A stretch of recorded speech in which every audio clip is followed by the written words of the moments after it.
I'm Tom Hawk. I'm the Vice President for Planning and Finance here at the college, and it's my pleasure to welcome you to the college and thank you for participating in today's important discussions and braving the elements. Not much we can do about it, but it's not the best day to come to the college. I had an opportunity to read the OECD Skilled for Life report. The report's findings and recommendations really reflect the opportunities and challenges CCP faces as an open and mission urban institution. And for those of you who are not familiar with the college, I'm going to say just a couple words, and I won't take much time at all because I know you're a little behind schedule already.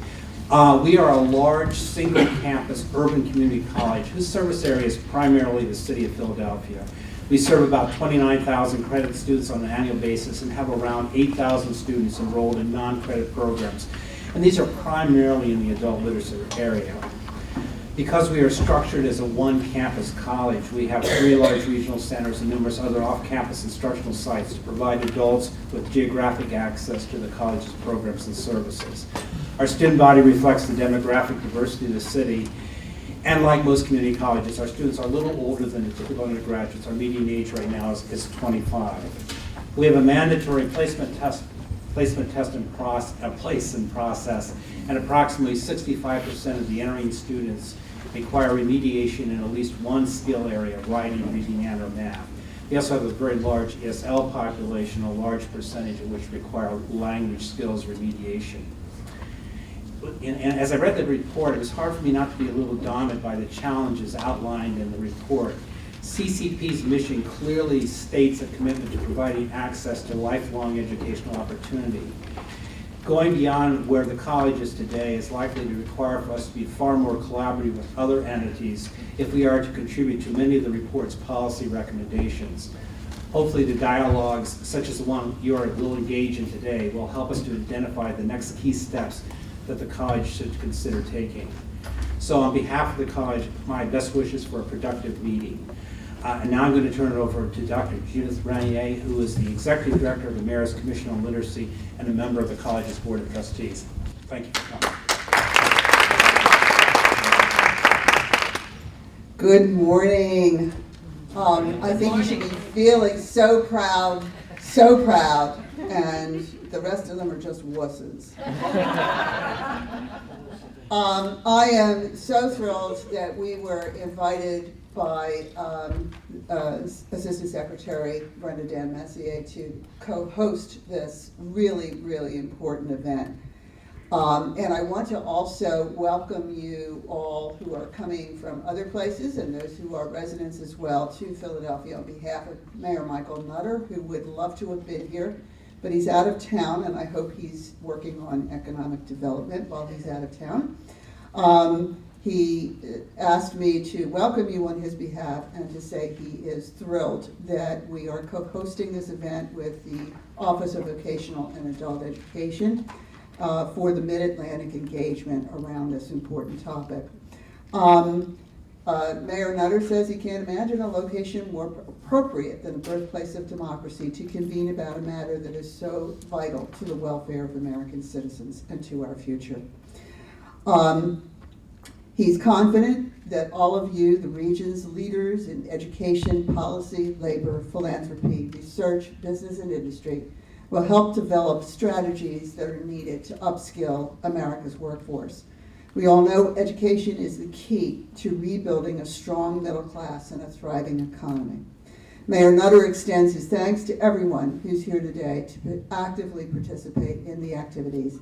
And he gives his sincere appreciation to Dr. Brenda Dan Messier and her team from the Office of Vocational and Adult Education, to Dr. Judith Gay and the Community College of Philadelphia for hosting this event, and he hopes that we will have a terrific meeting, looks forward to the outcomes, and he looks forward to helping us create a national agenda for adult skills. So all of that from Michael Nutter.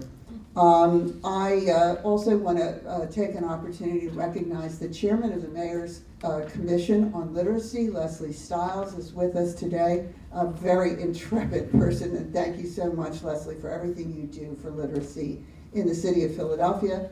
And just about everybody in the room is an important person. We probably should, we will in the smaller sessions get a chance for everyone to introduce themselves, but thank you from the bottom of my heart for coming and being with us today. The Mayor's Commission on Literacy is about to embark on launching its major effort to try to bring to create a system for adult education and increasing skills in the city of Philadelphia, and a system that is, we hope, scalable. And I think it's the scale in that report. 36 million American adults without the skills to get anywhere near joining our economy. And I mean really not getting anywhere close. So 36 million adults, that's what we're talking about. In the city of Philadelphia, we estimate many hundreds of thousands. Paul Harrington is here, who helped do a study for the Philadelphia, what's now Philadelphia Works Incorporated, several years ago, in which he came to the conclusion 550,000 adults. 1 out of every 2 adults nowhere near the skill levels they need to get into the economy. And my friends in the audience who work with those adults every single day to try to get them jobs or to try to improve their literacy, their numeracy, and their work-ready skills know exactly and painfully just how big this issue is in this city. So coming up in January, we are starting a new experiment in partnership with several people who are in the room, in partnership with District Council 1199C Training and Upgrading Fund, with the Community Learning Center, and with Congreso Latinas Unidas, and please forgive my pronunciation, I'm better at German. We have created 3 places, campuses around the city that are going to provide intake assessment and placement into classes and career and coaching and counseling for all the learners that come their way. We are going to have an electronic registration system into which all of those learners will be entered. We will be able to record their assessments and make that visible and accessible to qualified educators around the city and qualified workforce development personnel. They are all going to have a career pathway and learning plan. Every single adult that enters into this pilot program will have a coached and guided career pathway and learning plan. And that plan is going to be electronically accessible by our workforce providers and by our literacy providers. That's a huge change. It's not going to be the secret kept by one or another person in one or another little agency scattered around the city. Being able to see, where's this person now and where are they headed? How did they score and where are they going? And then we've got online classes for them. I'm not going to go into a huge amount of detail. We've passed out the short form version, which is only 3.5 pages long, of our description of our plan and of our program. And we're very excited about that. We're very excited to be partnering with the really tremendous people that are in this room. And we're partnering with all of them. Mike Ely is here from Digital On-Ramps.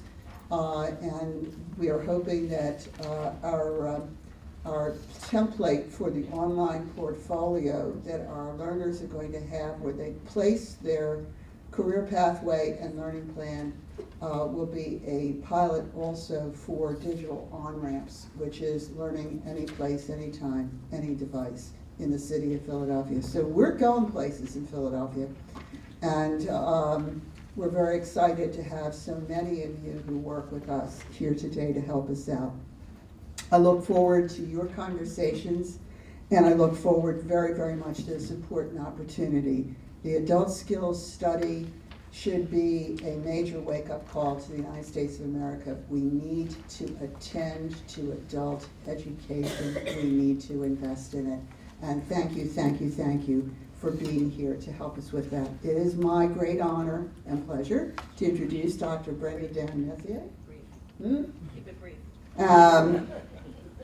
Well, I think I'm going to keep it brief, but I'm also going to say that we're so fortunate that we have the first Assistant Secretary for the Office of Vocational Adult Education, who actually has a strong background in adult education, and who comes to this with a passion for the people who struggle with learning and who make it and who go on learning the rest of their lives. She's done it, she's been there, she's stood in our shoes, and we welcome her to this platform today.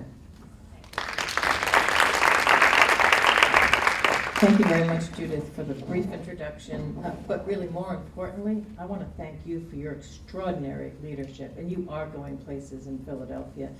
And all of us across the country look to you and the great work that you're doing really as a model that we can in fact and should in fact scale up. So I just really want to thank you for your extraordinary leadership, and also thank you for hosting us along with Tom from the Community College of Philadelphia. Thank you very, very much. We were a little bit disappointed you to bring the sun out today, but I'm a hardy New Englander, so I don't mind the snow, and obviously none of you here mind the snow. So thank you for coming, despite the weather.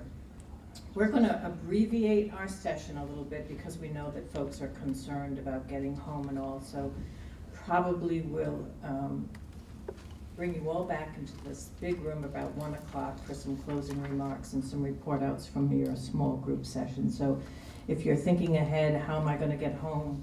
What do I need to do? We're thinking about 1:15, 1:30 we'll probably wrap up, and hope that that's helpful to you. But I just really want to thank you again, Tom. Thank you, Judith, for the extraordinary leadership you're providing. And thank all of you for coming here today, despite the weather. We did promise, Judith, that we would come back again, because there were lots of people who signed up and wanted to lend their voice, and we want their voices to be heard. So we'll come back again, maybe when you do your pilot opening or whatever, just so we can support the good work that you're doing. But we're very willing to come back. I wanted to recognize 2 of my colleagues from the Office of Vocational Adult Education, Johan Uven and Adrian Will, who are here, and really thank them for their great work organizing these sessions all around the country. I want to recognize our colleague from the Department of Labor. Stephen Duval is the Chief of the Division of the Workforce Investment Board, and we have a great partnership with our colleagues in the Department of Labor. We've actually invited our colleagues from the Department of Commerce, from Labor, HHS to come to these regional engagement sessions, and lucky for them, they didn't pick Philadelphia. But Stephen is representing the regional office, and we had an engagement session on November 19th in DC, and we had a great panel, and all of my colleagues, assistant secretaries from those offices came. And we want you to know that our partnership at the federal level is real and meaningful, and that's why they really want to come with us as we're traveling all across the country. So thank you, Stephen, and we really appreciate your being here, and really appreciate the great panel that Judith has assembled. Know and respect Cheryl Feldman for so many years, all her great work. Paul Harrington and I are old buddies from New England days, a long time ago. He was catching me up on all the Rhode Island gossip. I'm from Rhode Island, so it was good to be able to catch up with Paul, and you're very lucky to have him here in the region. And of course, looking forward to hearing from Meg and from Bill. So thank you all for being here. And you know, I again just want to thank all of you for being here and appreciate your willingness and your leadership around these issues. Judith is right, this has been my life's work, and I know it's also been your life's work as well, and so I appreciate your taking the time to be with us. We have a lot of work ahead of us. We have millions and millions of adults who have low-skilled low skills. And if we're going to skill them up and retool them, we need to decide together how to do that and make that happen. And we were really happy we were really thrilled when the OECD international assessment came out, because we knew we needed to use that as the jumping off part for our focus in this nation on how we can skill up our low-skilled adults particularly. And we also asked OECD to do a country report, and Johan is going to take us through the results of our country report a little bit later on. I don't have to tell you, because you're all doing this work, we have got to dramatically do better. We have got to unlock the potential of the 36 million low-skilled adults in this country. And as a nation, they've been traditionally underserved and overlooked. And we can't let that happen anymore. And we are committed in the Office of Vocational Adult Education to make this a top national priority. And luckily we have the support of my boss, Secretary of Education, Arnie Duncan, and he asked me to thank all of you also for being here, and wants you to know that he's deeply committed to making sure that we do everything we can to make sure that 36 million adults are fully participating in our economy, and that we raise our levels significantly. Unfortunately, the skill levels of adults haven't changed much in 2 decades, and our youngest learners aren't pulling ahead like they are in some other countries, and so we have much to be concerned about. We also continue to have huge opportunity gaps that started in childhood and persist into adulthood. And low basic skills are prevalent among blacks and Latinos more so than whites. We have got to reverse these trends. And they take just a serious toll on our nation, on our economic prosperity. Never mind what it does for individuals and their families. So we, unfortunately, if you've read the report the way Tom and Judith have, you'll see that we compare poorly in every category to all the other countries. It's not a pretty picture for the United States. And particularly our folks don't do well in the literacy, numeracy, but also in the problem solving in digital environments. And when we know technology will really has a potential to improve lives and personalize education, we've got to make sure that our folks have those skills as well. So the results were a wake-up call. Judith, you're right, that they're alarming, and it calls us to action, that we need to fix our whole educational system from preschool all the way up to post-secondary education.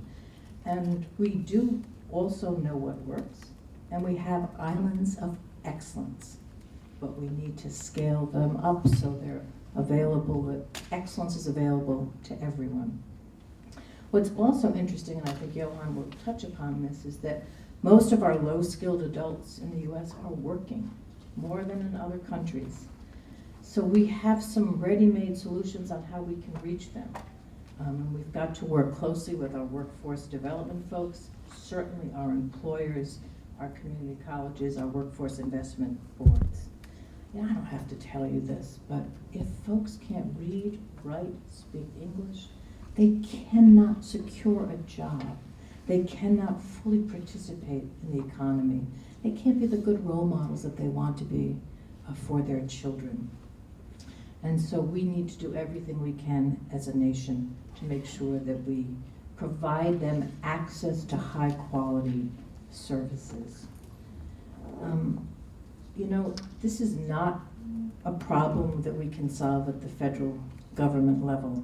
As nice as it is to have all of our federal agencies working with us on this critical issue, we can't do it alone at the federal level. We need our state partners, we need our local partners, and we need our business and industry partners to help us do this.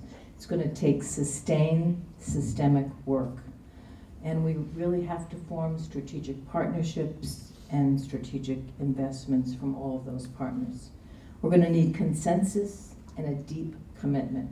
What I can tell you, that you have our commitment from the Department of Education, that we're not going to allow the report to sit on the shelf. And so what we've decided to do is to develop a national plan. And that's what today is. Part of developing that national plan is to have an engagement session with all of you, to hear from you what's working, what are the challenges, and how can we make sure that we skill up the 36 million low-skilled adults in this country. And so what we've decided to do is to travel all around the country in we have a very ambitious, short timeline, especially for the federal government. It's very ambitious, I have to say. We want to have a national plan developed by the end of April. So we're traveling December, January, early part of February to gather all of your input to make sure all the voices are heard as we develop our plan. So that's why, we really appreciate your coming out with your boots on, your heavy jackets, to come and lend your voice, and we'll come back again to Philly to make sure we hear from everybody. So we're going to ask our panelists to come forward, and then we're going to break up into 2 or 3 small working groups so that you have time to lend your voice and your perspective. I say this all the time to folks. Please be candid, please be honest, please be open. We are recording your remarks. We take notes, but not names, if you feel like you don't want to disclose who you are and you don't want to be candid that way. But it's very, very, very important to all of us for you to be very candid with us, so that as we're developing our national plan, we're realistic, along with being bold and ambitious. So don't also shy away and thinking, oh, well, there's not much happening in Washington today, so we're not going to offer up a lot of suggestions. But again, all the action is going to take place in Washington. So we need your help on building strong communities, making sure states are involved, employers are involved. So based on the feedback that we received, we're going to forge this national plan. And I've also made a commitment everywhere we go to meet with adult students and practitioners so that their voices are very prominent in our plan, and we're not developing it in isolation from them. So again, thank you very much for coming. I'm now going to introduce to you my colleague, Johan Uven, who's our Deputy Assistant Secretary, and he's going to talk us through our country report. Thank you.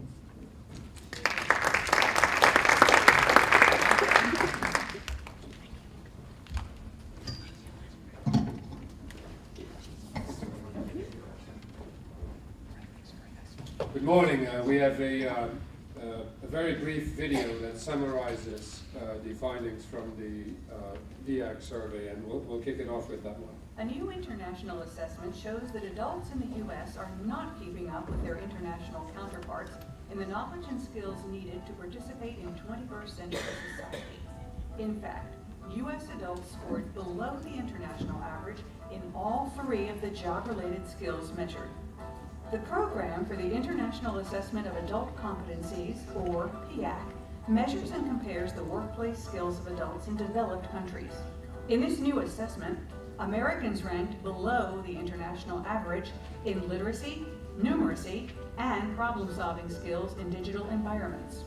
Out of more than 20 countries, the U.S. scored behind 12 countries in literacy and lower than 18 countries in math skills. Americans were also lagging in using technology to solve problems. The data suggest we need to look at high school graduates to ensure they're prepared to succeed.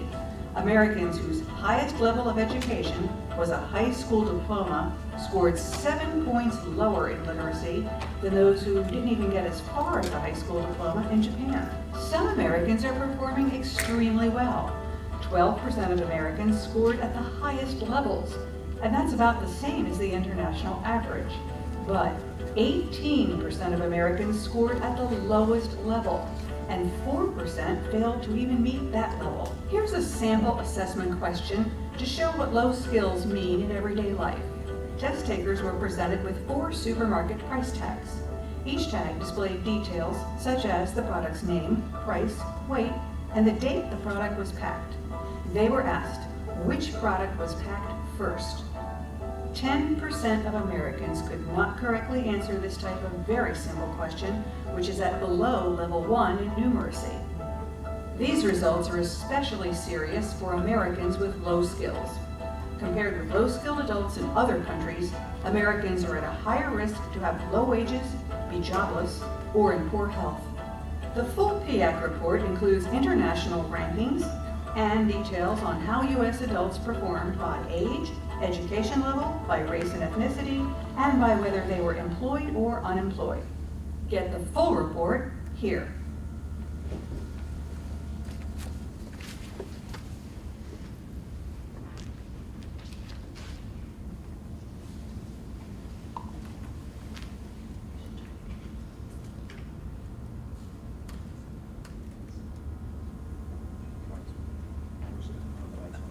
Yes.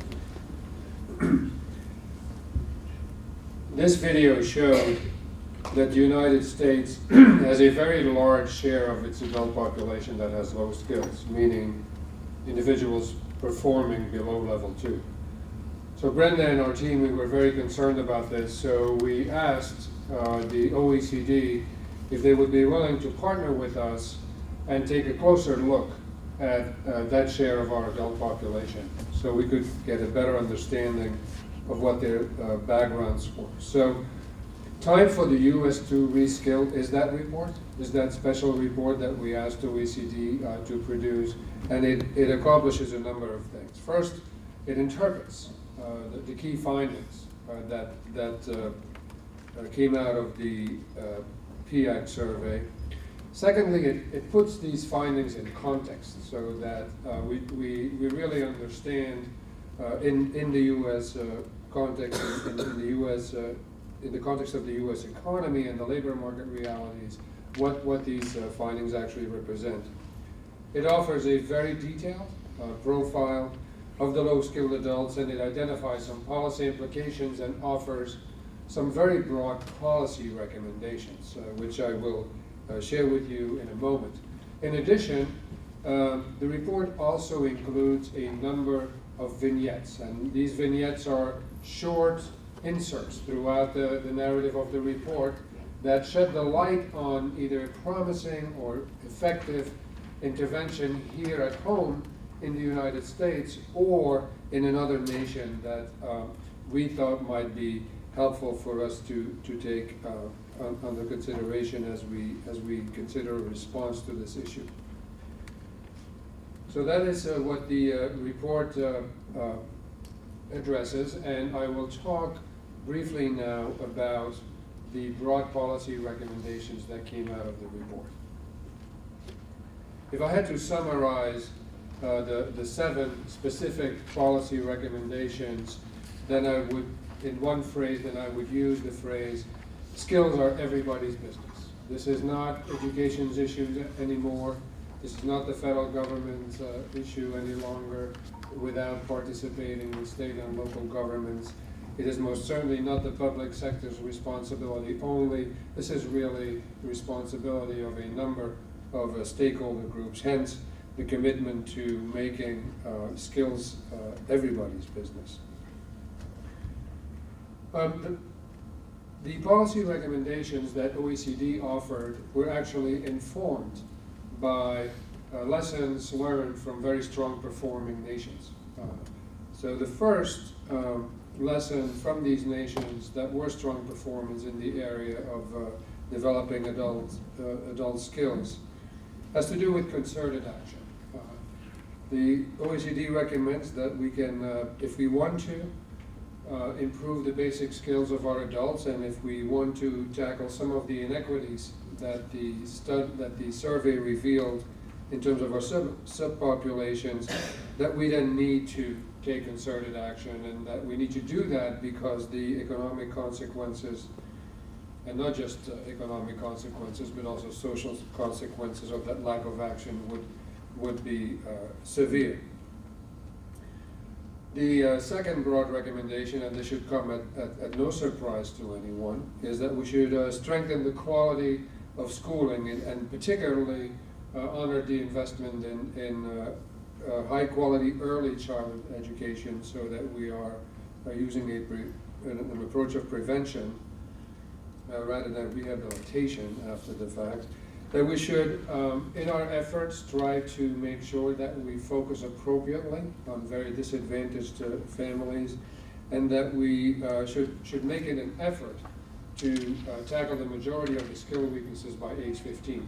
If you haven't had time to look at the time for the US2 Reskill report, there is a powerful set of visual representations in there that compare the skills of 15-year-olds under PISA who took the PISA test in the 2000s and who have now since become adults. And you can actually see that what we are failing to do as a nation is actually enhance the skills of our 15-year-olds, so that by the time they actually become adults in their mid-20s, they really don't have many more skills than what they had when they were 15. So it's critical that we build up the skills of our young adults by age 15 and make sure that we don't have any major basic skill weaknesses by that time. The data showed that roughly 1/3 of all low-skilled adults performing below level 2 are actually younger than 35 years of age. So there's a specific set of considerations here that deal with ensuring effective and accessible opportunities for those younger adults. And clearly, there's an enormous opportunity here for our community college system to be leveraged here, perhaps in partnership with a number of community-based organizations that have strong connections with many of our low-skilled adults, to see if we can create a new path back into education for the roughly 1/3 of the low-skilled adults in the US who are under 35.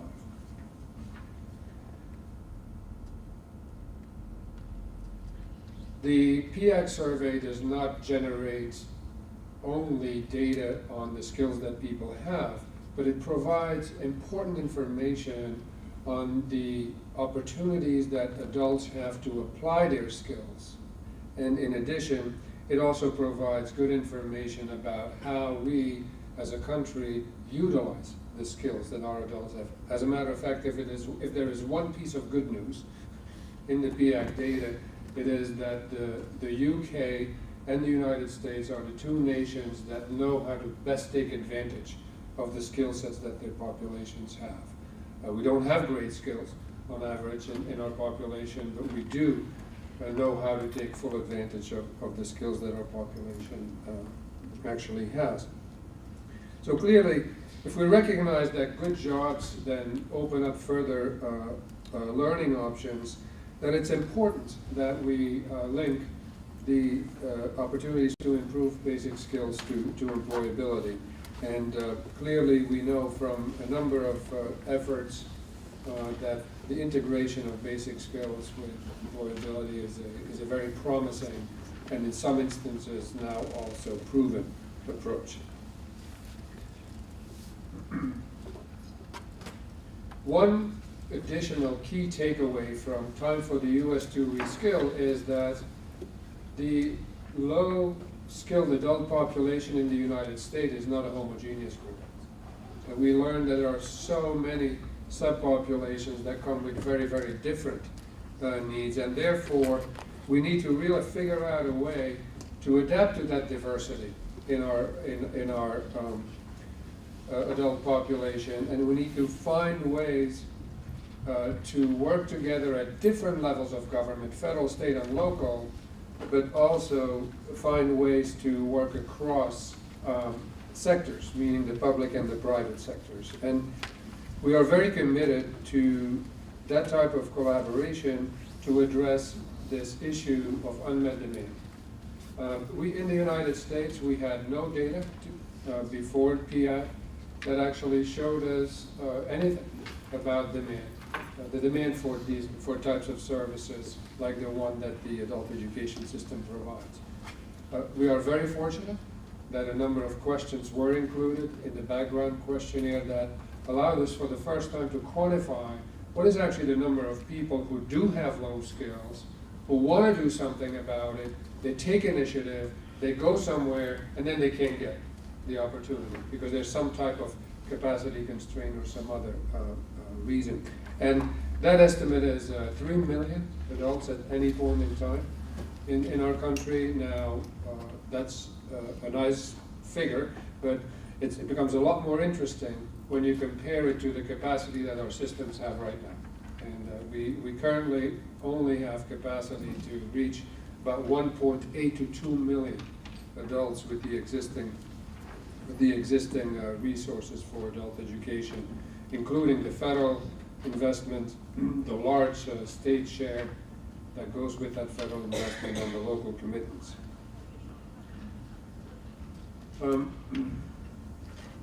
Clearly, and perhaps this should become the first thing for us to discuss, but building awareness of the implications of weak basic skills is important, not just amongst the number of stakeholder groups, but the PIAAC data revealed that many low-skilled adults actually do not know that they do not possess the skills that will allow them to keep their jobs or to move ahead or to actually find an opportunity to enter the middle class in their lifetime. Fortunately, the PIAAC data allowed us to quantify this, and we need to really think about this in a way that we are not just looking at how we can engage the traditional stakeholder groups, but we really need to start thinking about this. How do we reach these low-skilled adults that might not be even aware of the fact that they need to strengthen their skills? So, I know this is a lot of information, but summing it up, here they are, listed here as 7 policy recommendations. So, improve basic skills and tackle inequities. Clearly, number 1, early learning for all. Keep at that. That's important. Make sure that we have some good solutions for the very young adults, those below 35. Pursue that link between the economy and basic skills. Adapt to the diversity by acknowledging that the low-skilled adult population is not a homogeneous group, and then build awareness. And clearly, and point 7 here is actually a second positive finding from the report, is that we did get a lot of credit as the U.S. for actually having good data collection and evidence gathering systems, unlike many other nations. So, but support all of our actions with evidence. So, at your leisure time, you can take a look at some of these lessons from strong performers. Here's an example from the U.S. It's the program at LaGuardia Community College that was most recently evaluated by MDRC. It's a random assignment study. And there's a lot of examples from other countries here. This is just for illustration purposes, a brief description here of the system in Sweden. There's no need for us to read that today. It's more an issue of pointing it out. So in the time that I have left, and how much time do I have left? 1 or 2 minutes or 3? Let me just remind us that there are major consequences of inaction, right? And I'm not going to read all the things on this slide here, other than pointing out that if we're not going to do anything about this, we will continue to grow an underclass, and that underclass will be defined mostly by the skill assets that people have. So as a country, what do you do about this? So when we had initial conversations about a possible response, we said it'll be critical that we let our work be guided by a number of principles, and that those principles should reflect what we stand for, and should also be appropriately framed so that they can result in a plan that would be responsive to today. The one is shared responsibility, right? If skills are everybody's business, then we have to share the responsibility for addressing the skill issues. Equity and access is another principle we've committed to. Quality, then be evidence-based, and then continue to seed innovation so that we can come up with different solutions. So let me take these principles now and share with you what we think the elements of a framework are that we can use for our engagement conversation today, and that will help us with the development of some very specific actions eventually to be incorporated in this plan. So one is building awareness, and won't elaborate too much on this because I spoke to it briefly already, but we need to build the awareness not only with traditional stakeholder groups that this is an economic issue, but also build the awareness that this is a major health issue. There's some data that came from the PIAAC survey that show that. This is also an issue that's about our democracy and our civic values, and it's an issue about our children's future and their success. So building awareness around the skills issue needs to be done by looking at various aspects of life, not just the economic one. That being said, we clearly in our adult skill system in the US need to further strengthen the link between what's happening in those systems and the economy. And this is where the work that we have done with our colleagues at the Department of Labor, Health and Human Services, and now also with transportation and others in terms of career pathways is a critical set of initiatives. We've talked about expanding opportunities to learn as one critical element. If we want to reach 36 million adults, and because we only have capacity to do so to reach 1.8 million today, then we're going to have to start thinking about access very, very differently. Right? And here is a visual representation of what some of the elements or what some of the things are that we could consider when we do that. And this will be hopefully useful to you in the discussion later on this morning. You see things here like alignment between various levels of government. Could have placed the whole issue of leveraging other resources there as well.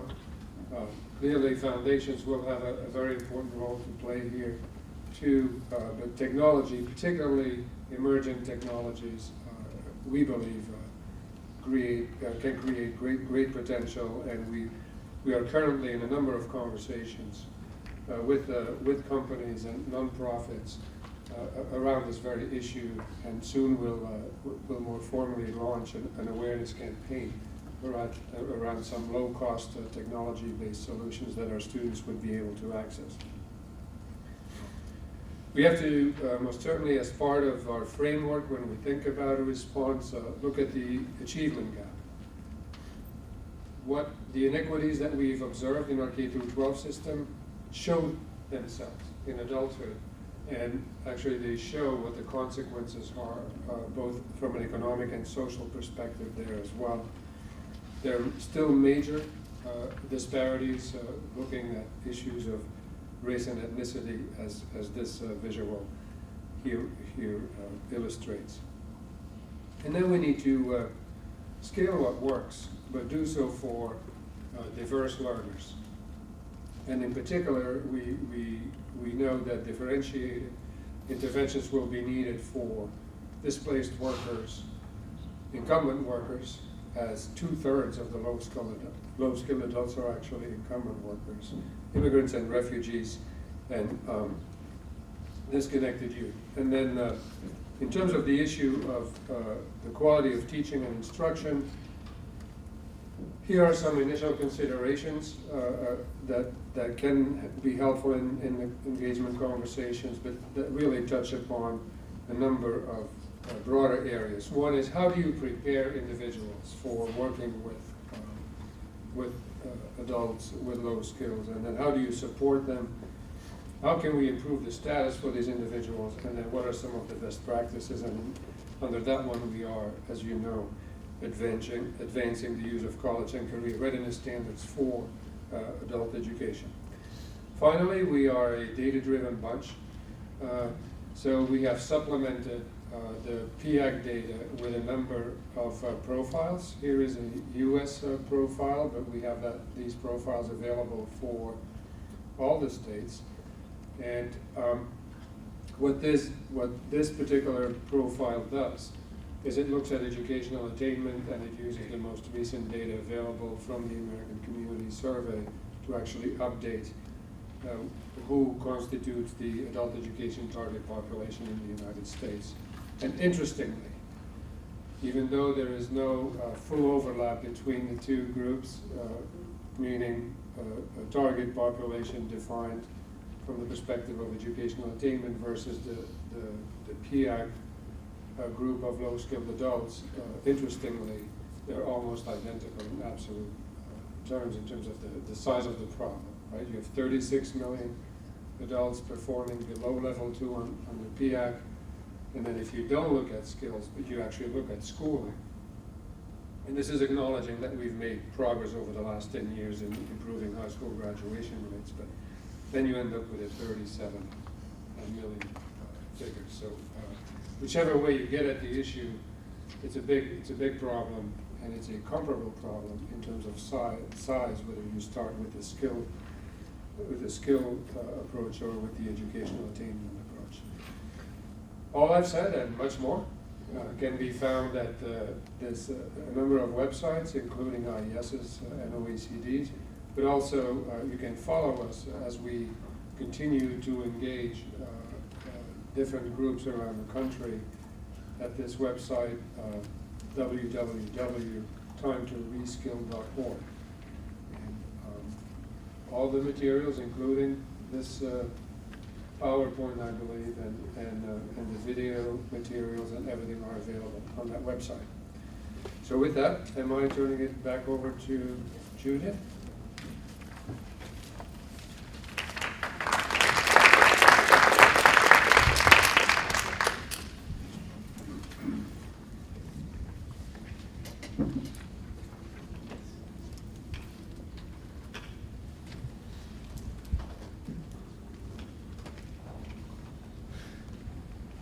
Thank you so much for that overview. And of course, everybody in the room did read the full study, right? So we're all ready for everything, and there will be a quiz. So if I could invite the panelists to come forward, we are very privileged to have 4 responders to this study who are just outstanding people who really understand this issue down to the ground. Cheryl Feldman, Executive Director of District 1199C Training and Upgrading Fund, and totally a national leader in how to do it right. We have Paul Harrington, Director of the Center for Labor Markets and Policies at Drexel University, and we're so thrilled that Paul is a Philadelphian at last. Thank you, Paul. Bill Strahan, Executive Vice President of Human Resources at Comcast Cable, representing the employers of our nation today. So, Bill, I hope you're ready to do all that. And finally, my wonderful colleague, Meg Shop-Coppell, Senior Vice President for Research, Policy, and Innovation for Philadelphia Works Incorporated. Would you all welcome this fabulous group? Okay, so what we've got, I've got some questions. I'm going to pepper them individually, and they're going to give you some brief thoughts on each of those questions, and then we'll have a free-for-all at the end. So Paul, what are the implications of this survey of adult skills findings for us in the United States of America? In 3 minutes. There's probably a couple of things to think about with this. One is in prior studies of adult literacy that have been done in the U.S., we found these very strong relationships between the chance that you participate in the job market and your literacy proficiency. So in other words, the higher your reading, writing, math skills, your basic skills were, the more likely you would get at bat within the job market. I was a little bit surprised by this study because the size of those who participated in the job market and those who didn't was not as big. In part because I think of the economic recession, that we just threw so many people out of work, and we've got 5 million fewer people in the labor force today than we should. So I think that may have something to do with the little bit funny findings here. But really what this comes down to is an issue of long-term productivity growth for the American economy. And that manifests itself in two ways. That if you have this growing fraction of people that are scoring at the bottom of this distribution with low absolute proficiencies, what it means is it diminishes the probability that they participate in the job market, and that when they do participate in the job market, they're going to participate in a labor market segment characterized by low wages and low productivity. The second thing, though, is that there's kind of a qualitative aspect to this, that as you raise the level of literacy proficiencies, the productive capacity of the American economy rises. So, in the long term, we've always thought in the United States that our long-term potential GDP, the amount of output we could generate, would rise by about 3% a year, in part because our population and labor force participation rates were strong, and in part because we're raising the skill proficiencies, we're getting higher level of educational attainment. And if you saw what's happened is we've now, just in the last 3 weeks, we revised this. And we're now saying instead of 3% annual average pace of increase in productive capacity in the country, we're now saying 2%. So this is a very, very big change, and I think part of this change, I don't know, I don't go to those meetings, but I think part of this change may have something to do with, these sets of findings. And that as you diminish, the literacy proficiencies of the working age population, that's going to do two things. It's going to reduce their attachment to the job market, reduce their success when they do participate in the job market, and then ultimately diminish the quality of labor supply within an economy. And all that at a regional level and a national level act as capacity constraints on the ability of that economy to grow and prosper. Thank you so much, Paul. I'm going to turn to Cheryl. Cheryl, what does the survey of adult skills findings mean for low-skilled workers and their families? So it's an honor to be here, and it's an honor to have Dr. Messier and her staff here. I've been doing this for 36 years. I've had the real honor of working with a labor management partnership where employers are paying 1.5% of gross payroll into an education trust fund so that entry-level healthcare workers have the opportunity to advance in their health careers. And so most of our members, our healthcare workers, our 12,000 plus healthcare workers in the Philadelphia area, are really low-skilled adults. And that's the garden in which I've been trying to really toil for the last 3.5 decades. Luckily for me, the vision was that we would leverage those employer dollars with grant and philanthropic dollars to serve the community from day one, so that we opened our doors not just to the members of the union in the entry-level job, but to those throughout Philadelphia who wanted to access these jobs either because they were unemployed or because they were underemployed, or because they wanted a better job for themselves in the healthcare industry. And so those leverage dollars, you talked about leverage, have been very critical to our model because we could bring even though we couldn't spend those employer dollars on the community, we could bring those employer dollars to the vision of creating these career pathways in healthcare, and thereby a one-stop where we could meet folks where they are, no matter what level they came to us, using this wonderful state literacy dollars and combining those with the workforce dollars and the employer dollars to create actual steps. And that's the great thing about healthcare. There are very discrete steps where certificates and credentials matter, creating those pipelines, and then handing them off to community college or to Drexel or to Philadelphia University, many of our other partners, as they pursue an associate degree and higher. So let me just share with you about healthcare, because I think in looking at healthcare, we can expand that understanding to other industries. The Brookings Institute is very, very interested right now in pre-baccalaureate healthcare workers, and they're really drilling down on this. There's some great work being done. And in Philadelphia, we have 182,177 workers just in Philadelphia in pre-baccalaureate healthcare occupations. And of that, 70% of the almost 2,000 workers have an associate degree or lower and are supporting themselves. And so you can see that low-skilled adults could access those jobs if we do it correctly. We have huge opportunities to integrate the academic side and the occupational side into one program and really help students to truly access those opportunities. And that's what we've tried to do at the Training Fund. So one of the things that low-skilled adults need to understand, and I think our systems and policymakers need to understand, that the employers are critical to this equation, and building those employer trusting relationships. You cannot do this work without it. The other thing we can't really function without is a sustainable source of funding for these models. We have a great strategic plan we're working on here in Philadelphia. It's basically unfunded because career pathway programs don't have a source of funding. So what I do at our agency, I combine the literacy dollars with the workforce dollars, and I create one vision. But it's not a vision that is done easily by enabling folks to really develop that career pathway to the capacity and to build to scale what could be done. One final note, and I know I shouldn't speak too long, but I could speak for hours, is that there are states that are trying to tackle this problem.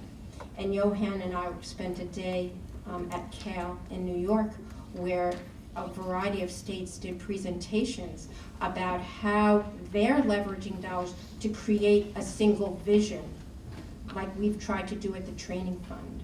For example, the one that hit me as relevant for Pennsylvania was the Virginia plugged-in system that they're developing, where they're connecting adult education to actual occupational certificates and standardizing, which is very important, standardizing the career pathway programs that are then implemented and customized and tweaked to meet the needs of regions and the partnerships in those regions. So I can talk more about it, but I think what we've done at the Training Fund is definitely replicable to other industries and other regions. It requires drilling down with employers and understanding the basic skills that are behind the technical skills. It's not just the barrier of accessing the community college associate degree program, it's also the barrier of understanding what the employers need so we can build that into the actual programs as part of the instructional system. So I hope I have a chance to talk more about that. I know you will. I want to turn to Meg and then William, both on the same question, but first Meg. What are the impact of these findings for employers and economic development? Well, thanks so much also for inviting me, Judith. I'm very honored to be here. It's very exciting to have an opportunity to talk more about adult literacy. I think first and foremost, what the findings show in terms of economic development and businesses, we really need to reconceptualize transition points. And we need to reconceptualize those both for people who are going through stages and also for employers. We need to message this to employers in a really different way.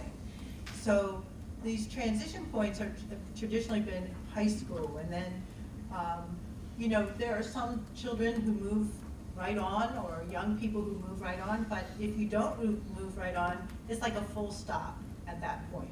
Or if you drop out, there's like a full stop. And we need to end that full stop system and really make sure that there are places and ways to go to transition. And if this happens, and if employers understand that people who are not following traditional paths are as valuable in the workplace as people who have hit those points, which are often screening points for hiring, then we can really change the way opportunities for people who don't achieve a specific transition benchmark the way it's done today in our society. So there are lots of work going on now in Philadelphia. This is all very exciting about this, around these transition points. The hubs that the Mayor's Commission on Literacy are certainly going to be a step in that direction. Hopefully employers will engage in those adult hubs. They'll understand that people are at different levels coming out of there, the value they bring, the quality they bring. The Digital On-Ramps project, which is happening now in Philadelphia, is very exciting as well. This is a partnership across many organizations in Philadelphia. We're working to put content as well as information on many devices so people can pick it up and do it. The Workforce Investment Board, now called Philadelphia Works, is continuing our work in trying to put more and more workforce tools online, web accessible throughout the city. Our staff spends a great deal of time going out to community organizations, engaging with the staff there, engaging with people who are coming in looking for work, teaching them what those tools are, teaching them to build aspirations. There are wonderful, wonderful videos on occupations. The federal government does some beautiful videos, lots of videos on a day in the life of a welder, a day in the life of an administrative assistant, a day in the life of an accountant. The only way people can understand the opportunities, especially in communities that are very closed, is to be exposed to more. So one thing that employers can do is help in that process. They can put up videos on their website saying, what is it like to be in our workplace? What would that look like? So the implications really are is that we need to change some of the messaging that's going on. We need to engage people along the whole range of possibilities, and we need to message that to economic development, to employers. We have to move away from looking at, well, how many people in this city have this kind of education, and rather say, how many people in this city are productive at these types of jobs? And that would really make a huge difference for Philadelphia. Thank you so much. I'm going to slightly amend my question to William. The Time to Reskill report suggests that there is a big role for employers to play in making, in upgrading the skills of their own employees. How might a national action plan incentivize employers to invest in their employees? What would it take for Comcast to get into that game big time? Well, I think we are, to be direct. One of the, I think that there's a couple themes here. One is there's an opportunity for business to understand that not only is this a workforce issue and a general population literacy issue, but to put it in terms that business may appeal to, these are your customers. Guess what? People don't have jobs, they don't buy stuff. You want to sell stuff? You need people with jobs so they can buy stuff. You want to sell more stuff and more expensive stuff? Have people with better jobs who will then be interested in your better stuff. And to some extent, I think that message has been a little bit lost. I think you're going to find a lot of Paul's themes, maybe from the research side, echoed it. I'm going to say maybe in my more practical or more base commercial perspective on it. But I do think this notion that building markets is not just building one element of the market, but it's both sides. You said, what would it take to get Comcast involved? Comcast, just as one example, we offer a program called Internet Essentials, where we provide low-cost internet access to families that have a child with who participates in a low or no-cost lunch program, which is a very large population. You come to urban centers. Essentially it's the entire public school system of cities like Philadelphia, Detroit, and others. And we provide broadband service for under $10 a month. We've provided this to 250,000 households, about 1 million people in the 2 years plus that we've been running the program. Programs like that build the community and build access digitally to information. One of the things that employers are doing, one of the reactions to studies like this, and I think the things that employers can be incentivized to do, is to make investments in technology.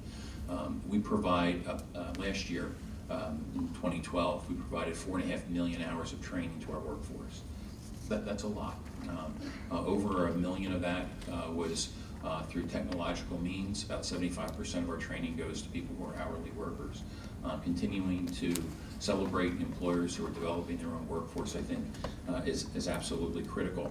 And then I think one of the things that has not been said that I do think could be part of an action plan is to consider the role of capital. So again, to echo actually a theme that I think Paul raised, if I understood Paul's comments correctly, he said, well, gee, without skills, people get driven to low skill work or no work, and that lowers productivity. And we heard the statistic of the domestic output going from 3% to 2%.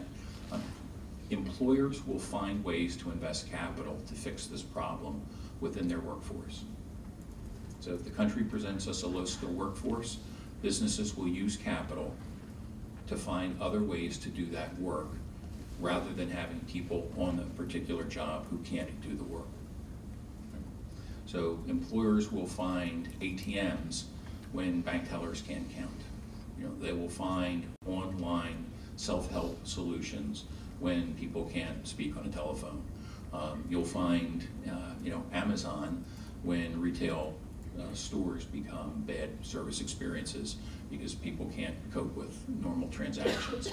So business will fix its own problem over time by investing capital to make sure that it can grow and innovate and progress. The way to fight capital is with capital.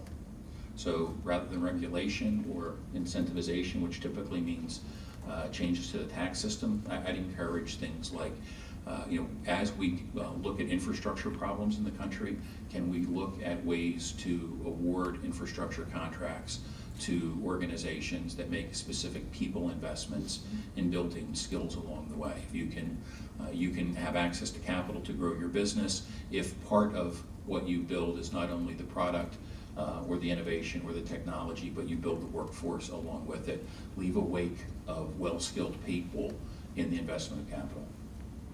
Thank you very much. I think that leads us to really the big question that I'd like to skip to, and then we'll come back and circle if we have time to some of the other questions. The Time to Reskill report calls for concerted action to scale solutions. And you just touched on one possibility for that. And Cheryl said, it takes money to do this. Where's the money going to come from? But given the current fiscal and political realities, okay, you all got that phrase, all right? Given the situation politically and fiscally, what kinds of partnerships do we need to create that don't exist today? And how do we change the partnerships that do exist today to achieve scale for upskilling the American workforce? And this is a free-for-all. Anyone who wants to jump in first, please jump.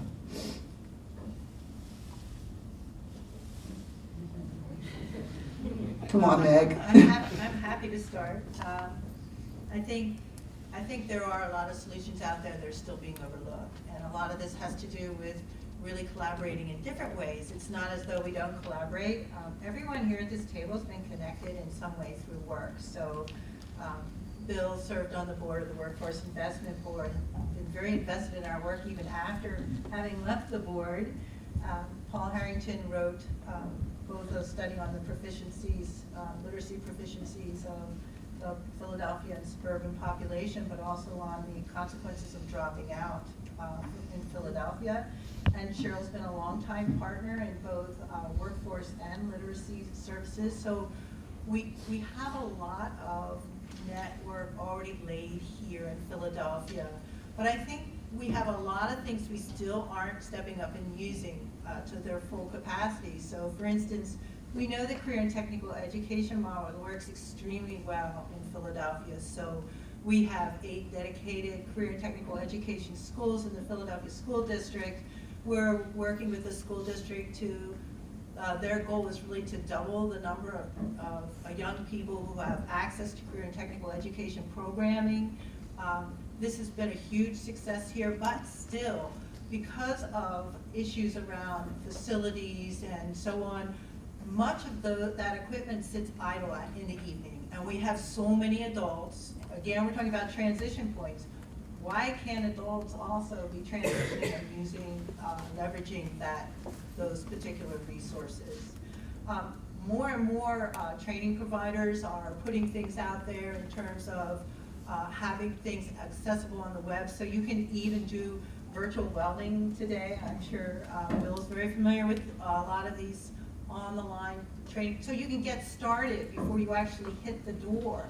So we need to build collaboratives that understand how to package all of this, how to work together to package it, and then how to help people access it, because that's the other issue. So we all get together and we decide, okay, this is a really great idea, but how do we make those, what we like to call on-ramps, really simple for people to engage with? How do we message them, deliver them, get people engaged with them, really work with them? So I think there's a lot of unused capacity that we could push out on yet that's still sitting there for our use. I'd be happy to pick up next, just Yep. get the pattern here down the line. So when Meg talked about things like preview videos from, I'd encourage you to go to our website, comcast.com/careers. We have a number of, we call them realistic job previews to say, here's what this job is all about. But you also get a flavor of some of the video-based training that's available for employees. But the two themes I have, I think, for the question, one is, I think it's pretty important to, I also think as part of the partnership, is to involve people who shape mass media in the country around developing the message of to the learner, to the underskilled person. Guess what? This isn't something that's going to happen to you. At best, there'll be opportunities provided for you to seize upon. The need for you to jump and to come motivated, the lead the horse to the water piece, I think is an important element here. To celebrate people who have actively engaged in or upskilling themselves, and to celebrate those stories, I think is critical. And I would say too, I think a piece of the partnership that's necessary is to also think in terms of triage, that this is a large group of people. 36 million people is a lot of people. And to think that there's homogenous answers, I think is impossible. We have to look, I think, generationally, and I think we have to look opportunistically at where will we begin to get some payoff. Who are we not going to be able to upskill during the time of their career, and perhaps employment is going to need to be more basic, and then who is their opportunity, either through desire or through timing, to do more sophisticated work with, but to not take a monolithic approach to it. I'm going to approach this from two very different points of view. One is from the point of view of the employers I've worked with and the incumbent workers at those sites. Learning doesn't just have to happen in a classroom setting. And I've had the experience of, and this was mentioned in the OCED report, which was very interesting to me, that when folks are learning on the job, there is more productivity associated with that learning itself, and it impacts actually the person's basic skills. It just doesn't happen in a classroom setting.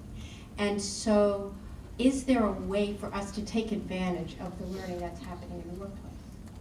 Is there a way for us to capture that? And we've tried to do that a little bit. For example, one of our hospital employers, we were able to open up an opportunity for our housekeeping staff for this major hospital in Philadelphia to actually get classroom and on-the-job training to move into housekeeping jobs for other workers who are part-time or who are kind of on the edges of the workforce. And through training, as part of their workday, move into those jobs which are better paying jobs. Well, the employer's approach was, we'll just teach the technical skills and we'll move them on from there. And when we had the discussion, not only to capture those technical skills, but understand what are the foundational skills that underlie it, and try to embed that in the training and capture that as the vision for the training, the whole program changed. And it didn't become a longer program. what it became was a way to capture those skill sets and help those employees to become aware of the skills they were learning as part of that training. If we could somehow figure out ways, because employers all the time are teaching folks on the job, how do we capture those skill sets? How do we exponentially take advantage of that? So that's one piece. The other piece is, one thing that doesn't cost money is to connect, to make the connectors, to develop the bridge programs that connect into the community college RN program, that connect into the training funds practical nursing program. And when we contextualize and work with those bridge courses and incorporate on-the-job training into those bridge courses, and we make those seamless connections for our students, it becomes doable for them, something that wasn't doable before. And I'll give you one example. We created a connection with Philadelphia University where they gave our behavioral health tech course 21 credits at the technical level. That course feeds into their associate degree and their bachelor's degree and their master's degree. And as a result of doing that, within the last 3 years, folks who never thought they would go to college, we now have 58 associate degree graduates, we have 13 bachelor's degree graduates, and we have about to be 3 master's degree graduates, okay? Just by making those connections. The money was going to be there anyway, but it was how those connections were made. So can we in Philadelphia take advantage of those industry partnerships that were developed by the state, that are supported by the USDOL, and take advantage of the employers and the higher ed partners and everybody sitting on the table to create those career pathways, seamless connections? They're there, but it's an untapped potential that we certainly could impact on by making sure that the partners understood what was possible as the end result. And those are 2 things. Paul? I mean, I would just, one of the things I think that I worry about with adult basic ed, delivery of the programs, is sometimes it looks disconnected from the job market. There aren't lots of connections often. And one of the ways I think this manifests itself is, when you take a look at the data and I had a chance to do this in Pennsylvania a few years back. One of the things I found is that lots of people enrolled in the programs, but not a lot of people, completed them. And I worry sometimes that what that's about is they don't see the pathway. And sometimes I've had a chance to talk to people involved in adult basic ed, rightly so, they view themselves as educators, but not as people whose responsibility, kind of like professors think, I'm an educator, I'm not here to help a kid get a job after they, graduate. And when you take a look at evaluations that Johan and other people have done, what you see is the most effective adult education programs are those that are tied into, kind of a next step of, work-based learning or on-the-job training or, something that was a focus and direction for the participant.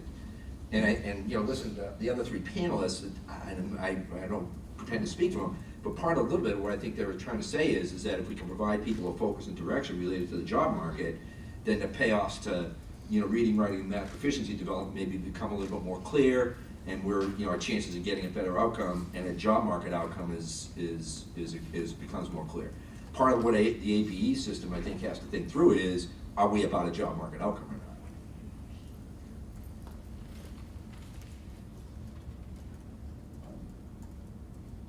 So on that interesting note, what would each of you like to add that hasn't yet been covered that you're burning to tell everybody about?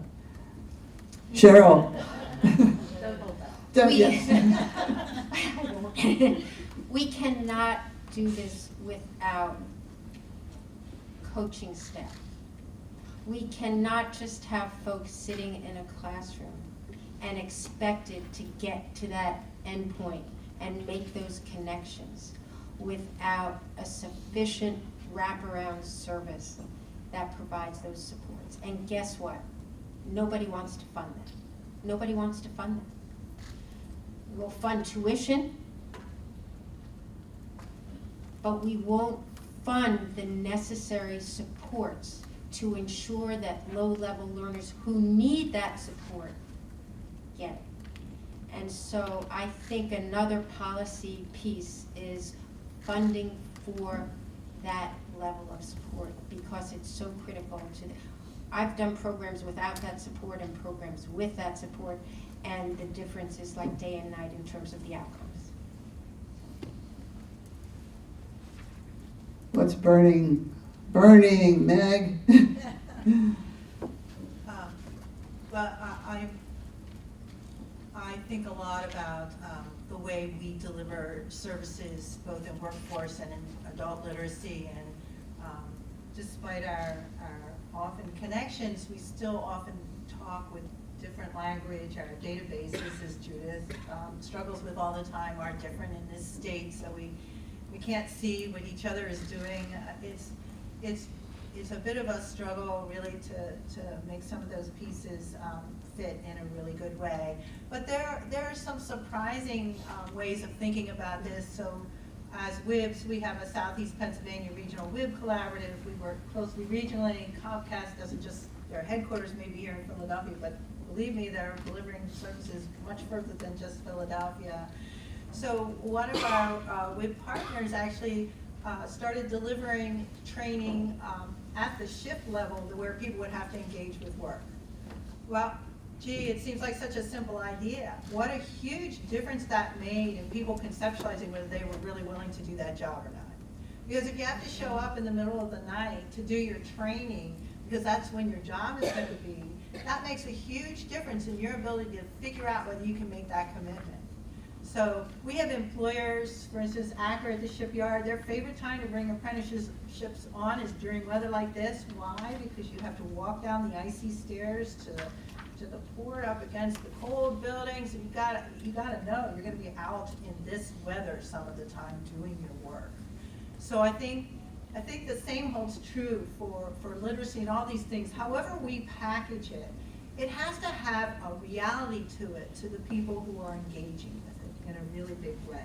So we need to think about how we put workforce and adult literacy, how we put them together, just as Cheryl was speaking about, the way Bill was speaking about, how do we put these things together and make it real to people? It's not just, oh, I'm gonna do this now, but actually when I do this, this is the experience I'm gonna have, and it's gonna be very much like the work experience I'm gonna be stepping into.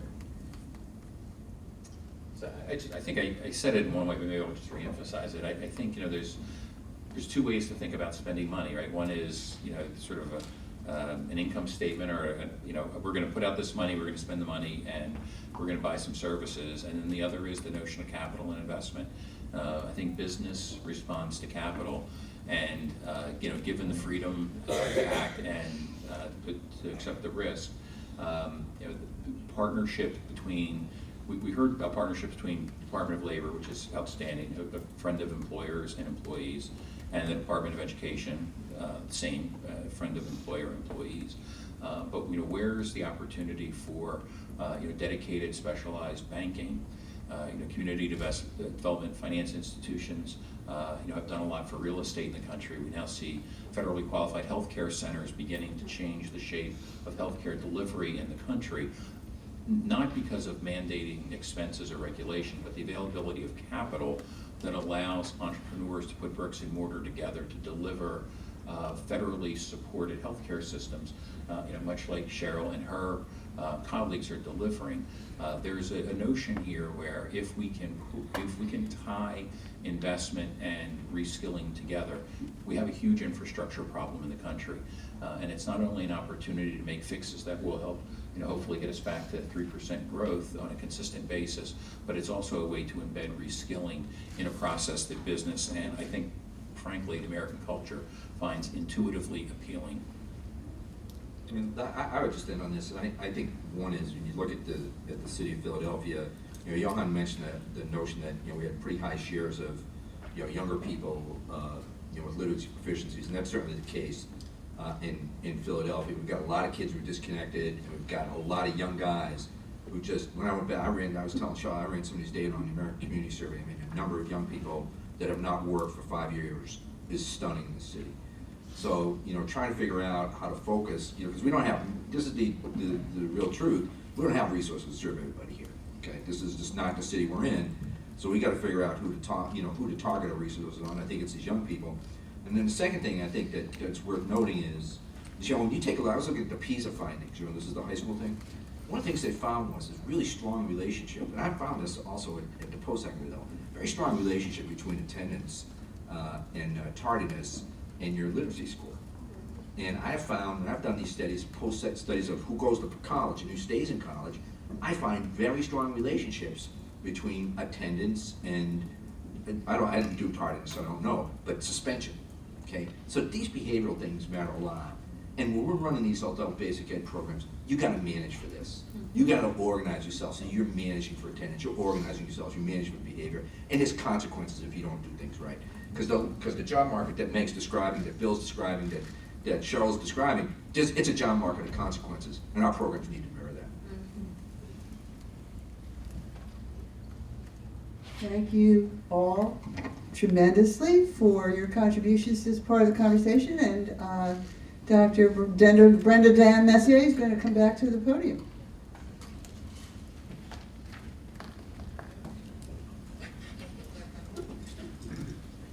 Let me just ask you to join me in thanking our panelists for what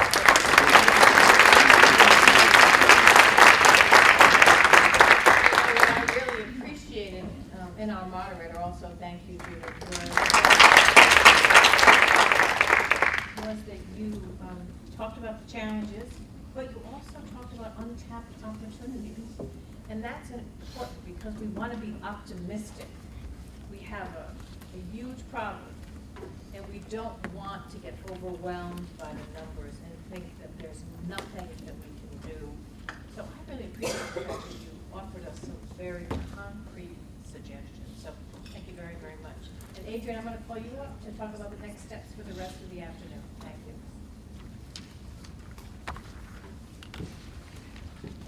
Okay, thank you. Okay, my name is Adrian Will, and I work with Brenda and Johan and Ove, and thank you all for your rapt attention during this conversation this morning. In the spirit of being casual, we are going to split up into groups using an innovative exercise where we count off. So if you could do me a favor and take your name tag and actually literally pull out your name tag. You probably all have a pen. If you don't, you can use your neighbors.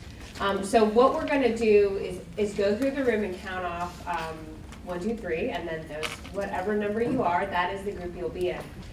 Lunch is here, so immediately following the counting, you can grab your stuff, grab some lunch, and then head to the room. There will be folks who can help direct you to the rooms that are numbered with your groups 1, 2, or 3. We'll spend about an hour in conversation and then come back here for wrap up. And as Brenda said, wrap up by around 1:15 or 1:30. We'll have some opportunity to hear what the groups talked about, as well as hear from you all if you have any additional things you'd like to add to the conversation.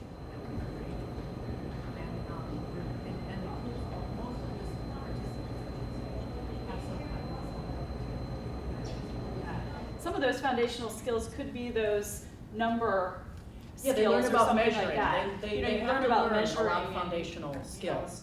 If you need to make 4 dinners, how much of this do you need, and things like that. Right, because they have to learn about scale as well. That is, they have these 9 modules. And It's there's really probably, awesome. time, I think, plays into that as well. The timings of, if you're working in a kitchen, you need to get everyone's meal out at the same time. So those sorts of things. So I put it under that one. It would probably apply more than just that, but. Right, and one of the things that made me think about too is, funding's going to continue to be the conversation here. When we talk about the partnerships with employers, Jeff's also has developed this Corporate Partners Council where they are, our job developers work with different companies to get, warm leads and we're also getting their input on our curricula. We're trying to utilize as many resources as we can, and we also ask them to support us in ways. But it was interesting to me when we heard the conversation about, well, what can employers do? And I think it's all great to train your own workforce. That's a great thing. But if you're going to want to, if you're talking about capital and investments, ultimately you know, how can we extend that to the people who are potential, not just the folks you have within your workforce? You know, I mean, to what extent can we engage them to kind of move, you know, farther back along the pipeline, you know, to really help develop that pipeline a little bit more? I think that would be helpful in terms of partnerships. I think no matter how much you want to engage employers, the reality is we're in a time of surplus labor. And so, you know, it was a lot different when when companies were desperate for workers. I mean, and let's be honest, business engages how it works for them at this moment, so we have to be considerate of that. I'd like to talk a little bit about the impact models that we developed here in Philadelphia. And so I smiled at you. So She knew what was coming. Well, I did. Well, we spent some time really exploring how you could combine literacy into the one-stop system and how that would work and flow. And so in the beginning, we had funding from the Annie Casey Foundation, from some other, so we were able to subsidize the We had Title II funding. We were able to buy laptops for the students and do a lot of really nice things. And what really came out of that was really a set of things that really worked well in order to move adults very quickly. And one of the amazing findings was how far they could go, how fast. I mean, it knocked our socks off how far these literacy providers could move people in short amounts of time. I think a couple things that came out of that, and I think it becomes more challenging when you lose money, and so you have a teacher, an adult education teacher who's also got to be case managing as well. So this is one of the big challenges where we are right now. It's a dual set of skills, and we don't really pay that person or necessarily train that person for both sets of skills. But the number one thing that really produced results was goal setting. And so this is sort of what I was talking about a little bit on the panel as well, is that we need to make things real to people. Here's the goal, this is what will come out of the goal. Here's the next goal, this will come out of this goal. Not make it so far, it's a stretch, but not make it so easy that they don't see the value of that goal. And so I really think in closing the gap, we all have to be goal setters for ourselves, for the people we serve, for the people themselves have to set goals. That goal setting is a really big issue. You know, and I was what our agency learned from that project, a couple things. First of all, you mentioned it, it's your buzzword, I'm surprised you, is a way to close that achievement gap is through contextualization of the learning. That, you know, fractions doesn't occur in a silo. That's your example, culinary. That no learning doesn't, for our learners who need this efficiency of learning and teaching, it doesn't happen in a vacuum, and it needs a context, a real context. So I thought you would bring that up, because that's, the second thing is technology makes a huge difference. The Department of Ed, our division of adult ed, has licenses, and our career link partner has licenses for products, online learning products. And the division did some work, and we did my program did some work, that the learners that had access to that supplementary online skill development software did better than the learners that didn't have. No question, the learning gains were different.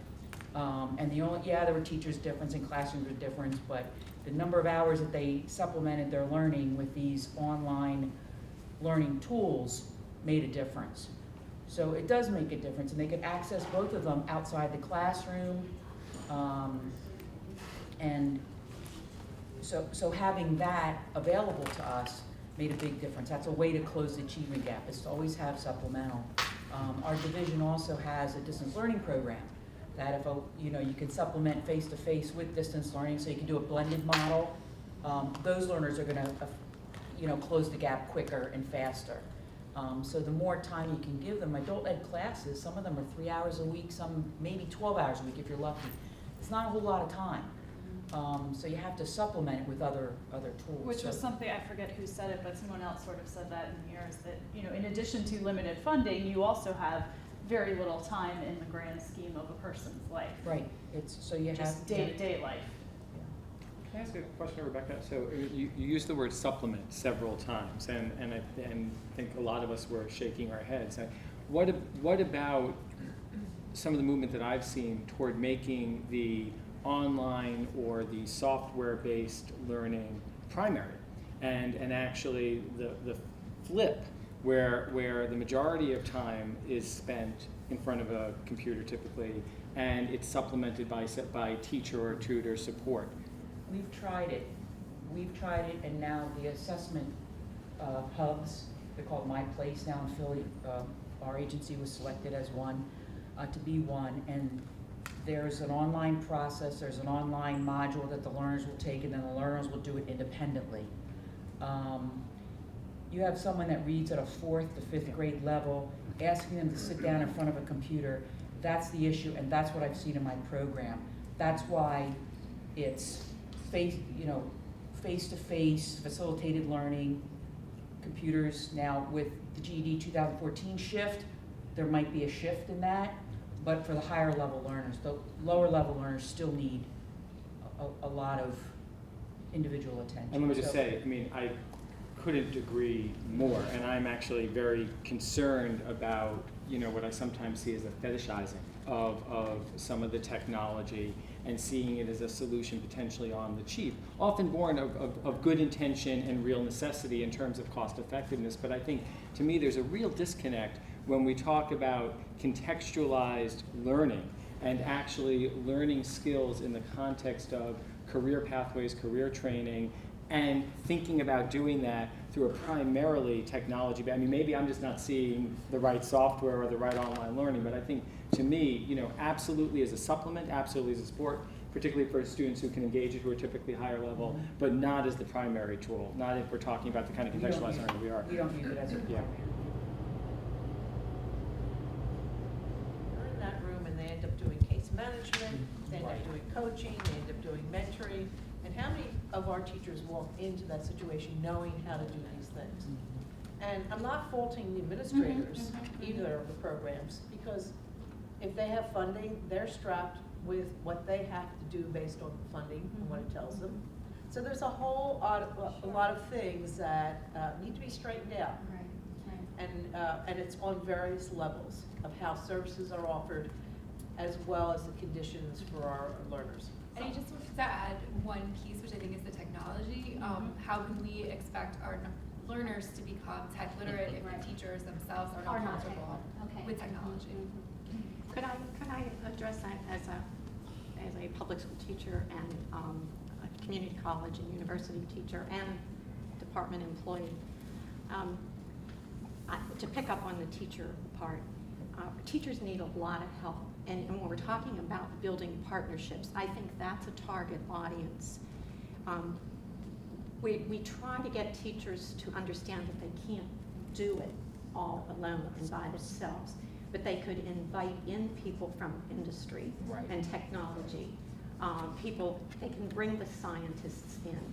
And I want to address the community college level, because I've worked in at least 8 or 9 different community college systems. Just like within the Department of Education, we work in silos, and this happens so much in the community college and university systems too. And where we have that adult learner, and a lot of our department money is going into community colleges because we really understand the value here. We need to do more team teaching. And if we have that skilled literacy teacher only teaching freshman comp 1 and 2, why can't they move into a science class? What we need to build those skills, making that linkage between literacy skills with those who understand what adult literacy is, with the career path. And we need to do more of that. That's where I see partnerships really needed in middle school and high school and community colleges and universities. And we need to help those teachers understand those linkages and show them ways to build those partnerships. I have to say, earlier this morning, I was a little bit offended by, I think it was Paul who said it, at the final comments about, he identified that he thought it was only necessary to work with the lower level younger person in this whole issue. See, that resonated for some other people. when I heard that, that really pissed me off. Because there is a whole population that's working out there. That's right. And will be working out there for the next 20 years. And in my mind, they got written off in that statement. That's exactly the population we're trying to deal with here. And that really bothered me. And I know this is not in this context, but I think we need to figure out how to address them as well. This population? Yes, the mindset, yeah. I heard that a little bit differently. I heard that as we have to triage, we can't treat everything. And then he went into his second comment about, well, and I recommend we focus on the younger population. To me, what I found most compelling about that was something that my agency has experienced, which is that we can't serve 19-year-olds effectively in a classroom with a group of 40-something peers. That a 19-year-old really is coming from a different perspective and has different needs. And this is not new information to anybody in this room, I don't think.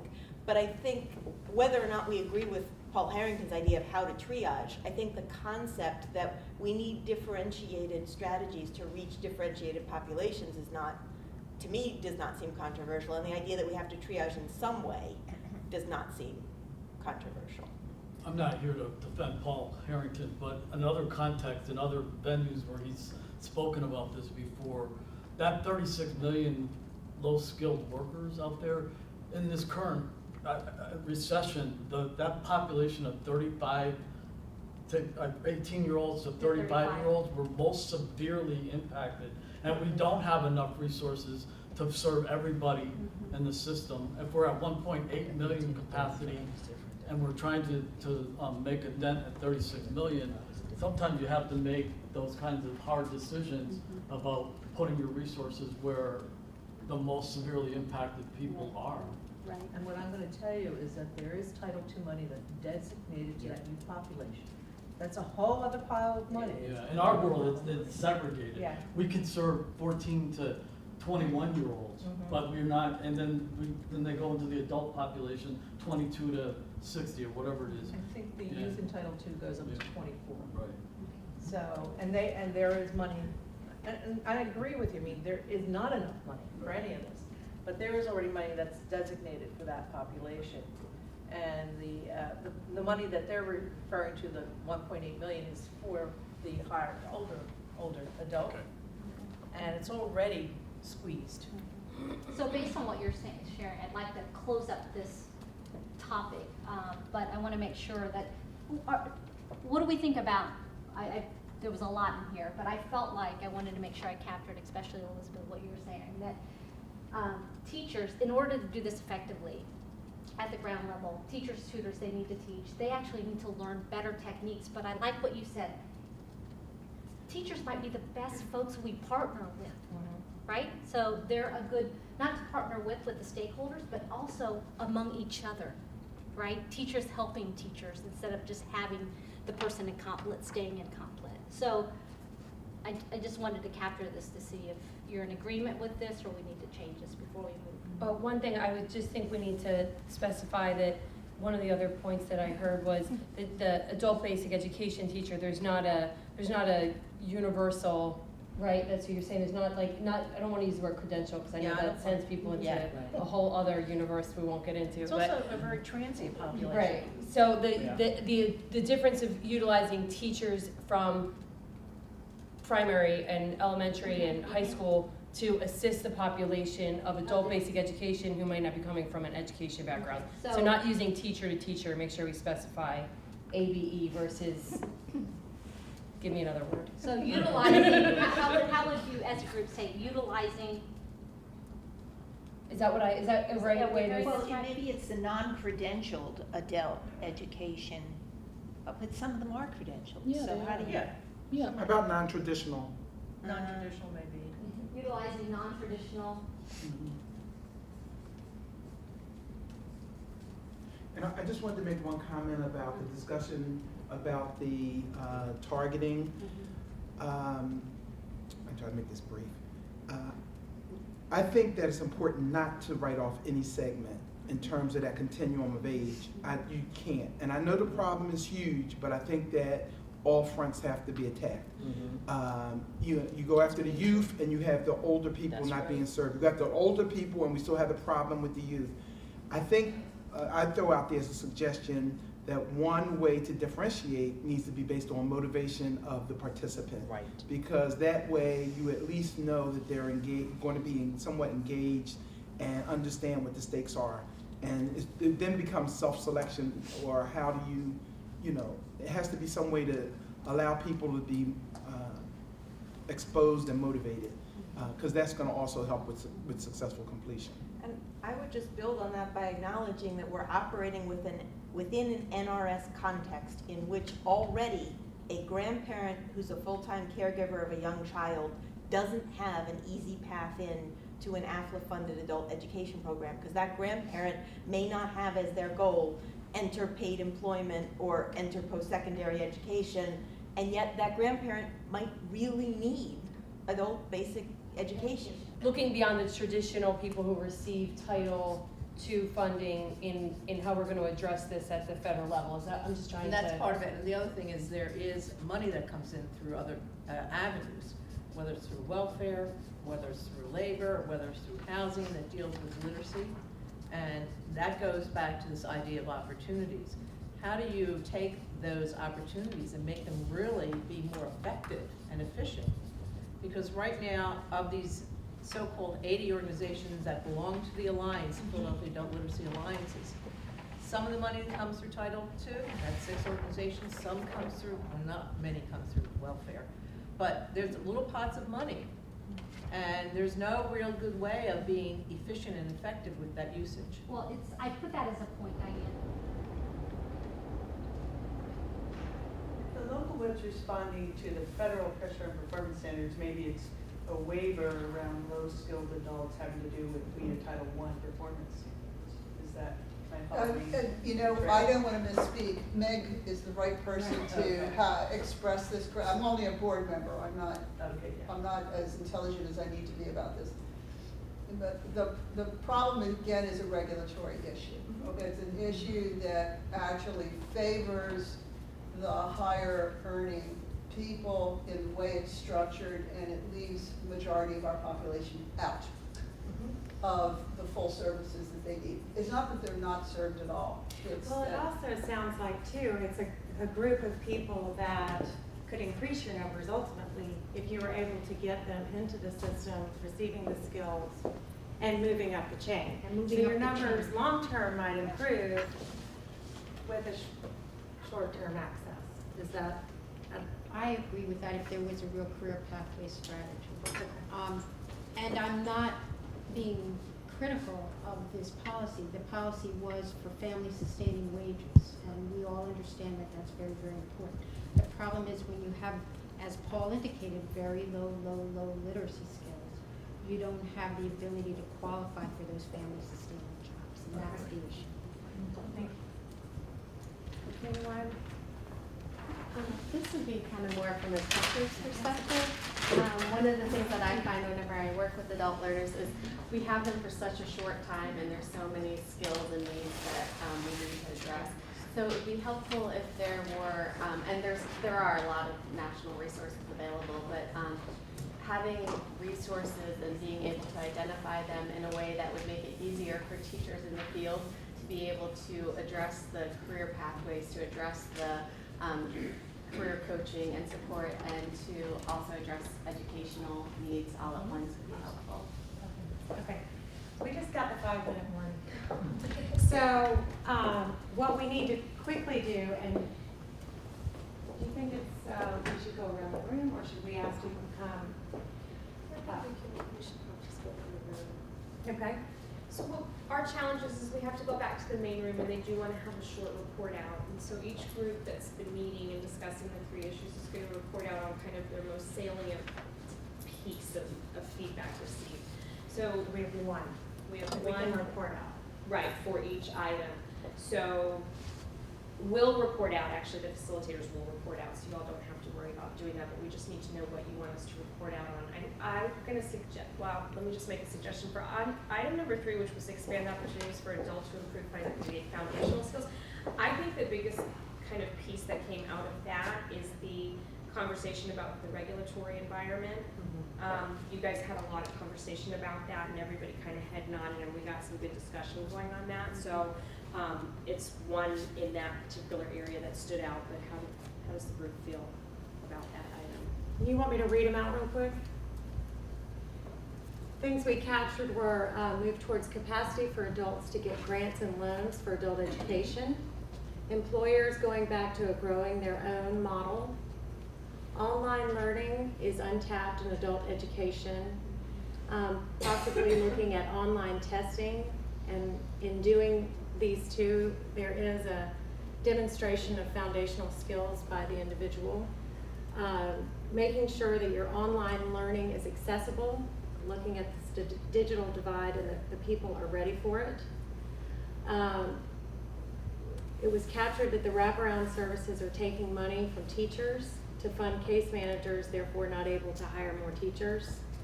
The need for robust conversations about regulatory environment to understand. Just want to remind you that we'll receive full transcripts of the small group discussions and use those as we're thinking about the national action plan. So thank you all for committing to stay throughout this time. So we'll go ahead and move forward. I know our three areas were around building awareness, expanding opportunities, and then closing the achievement gap. So I'm going to go ahead and start with Laura. And Laura, I wondered if you could highlight one thing around building awareness that foundation skills development affects all areas of life that your group discussed and kind of the most salient points from the group. Great, yes, thank you. And thank you to my group for fully participating in the conversation. It made my job a lot easier. So it was a lot of information conveyed from folks, but where we resonated mostly around was the employer component of this and helping to build awareness with employers, which would ultimately lead to their engagement in creating those learning opportunities for adults.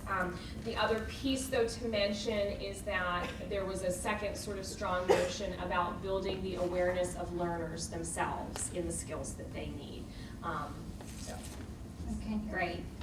Well, I'd like to echo kudos to my team also for not only fully participating, but really taking the message, Brenda, that you shared about being bold, right? But being realistic. That was team three. Team three. And thank you to Denise back there, my co-facilitator. She's the one that put the words down. I'm just reading them. But for our group, it was to develop local targeted marketing campaign, right? That uses traditional social media, digital tools, and uses a common language for marketing around this. And it needs to connect beyond employment, beyond employers, to include what we heard with that first topic, which is the quality of life, the whole person, right? So it needs to go beyond just the traditional partners. So Maureen, in addition to thinking about awareness campaigns and employer awareness, was there something else that came up in your group to add? There was, and it was actually something when we looked back over the flip chart that we created that somebody pointed out, was that when we talked about awareness, we really talked about awareness in a lot of different groups. So I know Laura mentioned the employers, which we didn't quite touch on as much in that arena, but we talked about awareness in the students, which I think someone else mentioned. We also talked about awareness at the administrator level, at the instructor level, or the service provider level, and also even the idea of national awareness and perhaps the need for a national spokesperson to sort of spearhead this. And we sort of looked at it in terms of something like the healthcare crisis that gets so much media nowadays, and that affects maybe the same amount of people, maybe more, maybe less, but there isn't really the same national spokesperson. So the idea that might be really helpful for the awareness question. That's great. It's really three different areas. So thinking about personal awareness, awareness with the employers, as we noted, the 63% of individuals with low skills working, and then also at the national level, having a champion that's bringing broader awareness around the country. Cal, when you looked at this, your group looked at the second area, which is expand opportunities for adults to improve foundation skills, this area around expanding access. What were some of the takeaways or a main takeaway from your group? I think the main takeaway for our group is to accomplish that area that we needed to expand current partnerships to accomplish this. And we wanted to share with you some of the ideas. And expanding meant beyond just Title II, taking a unified approach and to leverage multiple resources to accomplish this. So when we say expanding partnerships, we were thinking about, for example, teachers. How do we engage with teachers and partner with teachers at the elementary, secondary level? Foundations, federal funding streams beyond Title II is what we were saying. So how do we engage? What we talked about with our group is the partnerships can't, in this room, I think, Diane, that you shared, there's 6 organizations that get this type of funding. And you know the numbers. So how do we expand in this area? Other folks that need to be at the table who are utilizing funding for a common purpose, common cause. What about your group, Maureen? We actually here spent a lot of time talking about technology, so sort of a different bent to the same thing. And we talked about really what the appropriate role of technology should be, and I think I don't know that it was totally a consensus, but I think we talked around the idea of using technology really to supplement some of the more traditional classroom types of techniques that are going on, and also the idea of both strategic and sort of more targeted use of technology, where it might not be appropriate for all learners in all particular levels, at all particular levels, I should say. And then also the idea of that if you integrate technology, and we were talking to a certain extent about using online tools, that you need support for that use of technology, and also the idea of access to technology where it might not be equal access for everyone out there. So in addition to thinking about expanding current partnerships, utilizing funding, working well together with people who are even doing the same thing that partners are doing, and thinking about innovative new uses for technology, what are some other things that your group mentioned, Laura? Well, we took another approach, which is interesting because I think it ties it all together. And we were talking a lot about partnerships and a lot about technology, but we were discussing how when you get down to leveraging funding and leveraging partnerships, and there's a lot of different sources at the federal level to provide support and funding for adult learners, that there are a lot of barriers in the regulations.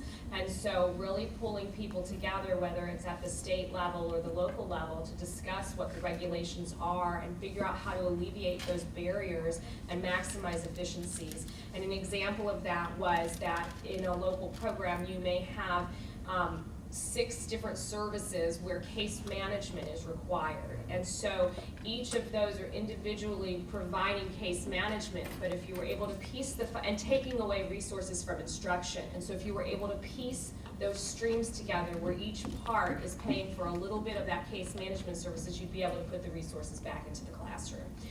We also talked about it in terms of regulations for state data systems. So again, it's kind of the mechanics, but barriers to regulations with state data systems that may be able to provide information on what's happening with a learner across a period of time, and that there are a lot of barriers to that, and to be able to alleviate some of those barriers so that there's visibility on how that learner is being served, where they're being served, would definitely help serve the individual.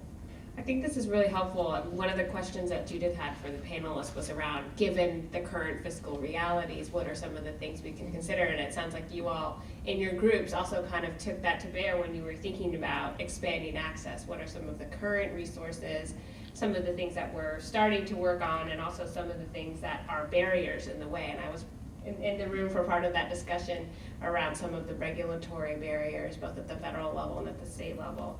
Moving on to our third area around close the achievement gap. Maureen, why don't we start with you, and as we look at and think about focusing on specific populations or targeted intervention strategies, what were some of the things that your group highlighted in terms of We actually strategies? talked here a little bit about the idea of employers driving to a certain extent, closing that achievement gap, and looking at what employers are looking for, what employers need, and having that be at least one of the drivers was really where part of our discussion focused. and I know you guys weren't able, you had such a rich discussion, Tao, and like the first two weren't able to get to the three, but Laura, did you, what's your group? We started to tap into this area of closing the achievement gap, and what kind of came out of the conversation was that perhaps the traditional systems of education that are in place today aren't the systems that need to be in place. That when a student drops out of school, and we say that, you know, that's a non-traditional student, it's actually 65% of students are dropping out of school. So that's it's more than kind of the average. So creating systems where there can be multiple entry and exit points for learners, and perhaps they're earning certificates or badges or credentials, but maybe modifying the transition points to allow students to get what they need and come in and out and back in fluidly. Great. We want to take now this opportunity to open up to the floor. We have some mics that both Dan and I think Johan are going to run. This is your opportunity to raise, if there's anything that you didn't feel like you had an opportunity to say, or some final thoughts from the audience around any of these areas, or really anything that you've heard throughout the day. And you don't have to be shy.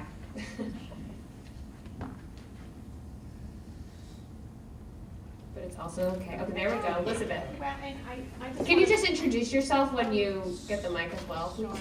Hi, I'm Elizabeth Williams, and I actually work for the Department of Education out of Philadelphia, and I'm also a community college teacher of many, many years. It's something that I would like to pose to everybody here is we talk about the use of technology, about getting out the word, using social media and technology. And I bet you, if you sat in a classroom with some young adults, they're all tweeting. Oh, yeah, and that's what I was wondering. I was wondering if we could use those young adults, these 20-somethings and 30-somethings, to teach the parents and the grandparents those skills. Because, you know, I'm always wondering why my kids are tweeting while they're supposed to be listening to me in class, you know? And yet, I mean, it's been a real turn in my head to allow them to have access to technology while they're writing their papers in my class, because they're using it educationally. But how do we tap into them to reach the adults that may have the computer but not the skill? That's the thing that I think somebody over here. So just to build on that, last year my organization... Can you introduce yourself, please? Sorry. Thank you. Amanda Bergson-Shilcock from the Welcoming Center for New Pennsylvanians.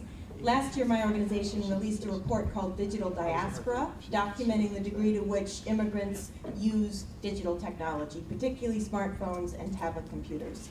And one of the findings of that report was that a lot of this is happening under the radar screen of what are traditionally considered avenues to get the message out. So they may not be signing up, as much as I wish they would, for the Free Libraries newsletter or something like that, but they're robust and creative users of technology. And I'll give one very quick example. Most of us have used free conference call technology where everybody dials into a phone line. Immigrants are using those to run community radio shows. So a taxi driver can be driving around anywhere, dial in, and listen to the radio show while some guy in his apartment is running the radio show off a set of open source software that he's downloaded to his laptop. So I think, yes, we want to reach people, and yes, we want to reach them in non-traditional means, and that means being alert to the ways in which they're using digital tools. Thank you. Please, go. I just wanted to piggyback on what Amanda said. Oh, I'm sorry, Leslie Stiles. I chair the Mayor's Commission for Literacy here in Philadelphia. Most at-risk families and folks might not have the money to put food on their table, but they have cell phones.